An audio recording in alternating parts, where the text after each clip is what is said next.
আসসালামু আলাইকুম ভিউয়ার্স। দেশ ও দেশের বাইরে থেকে যারা আমাদের ভিডিওটি দেখছেন তাদের সকলকে জানাই আন্তরিক সালাম ও শুভেচ্ছা।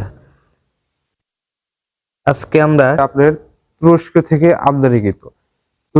আমদানিকৃত মিলাস্ট্রি ব্র্যান্ডের একটি মেশিন, যারা আগ্রো কোম্পানিতে দেখতে পাচ্ছেন সবকিছু হচ্ছে অ্যাভেলেবল। মিল্কিং মেশিন আমাদের নিউ স্টক কোয়ালিটির মেশিন আছে।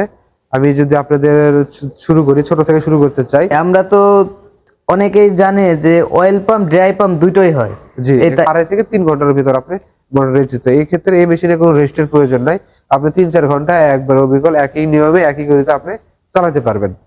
তো এখানে দেখতে পাচ্ছেন ভাই, এটাও কিন্তু 30 লিটার ক্যাপাসিটির একটা মেশিন, এটাও 30 লিটার ক্যাপাসিটির একটা মেশিন, এটাও 30 লিটার একটা ক্যাপাসিটির machine, 18 litre capacity compressor tank. হ্যাঁ, এই পাশে যেটা দেখতে পাচ্ছেন ডাবল ক্যান মেশিন, এটা কিন্তু ডাবল ক্যান মেশিনের দুইটা ক্যান আছে, দুইটা ক্লোজেট আছে। আপনি একসাথে দুই হলো। তো ভাই যদি আমাদের কাছ থেকে এই মেশিনগুলো নিতে চাই তাহলে আমাদের কাছ থেকে কিভাবে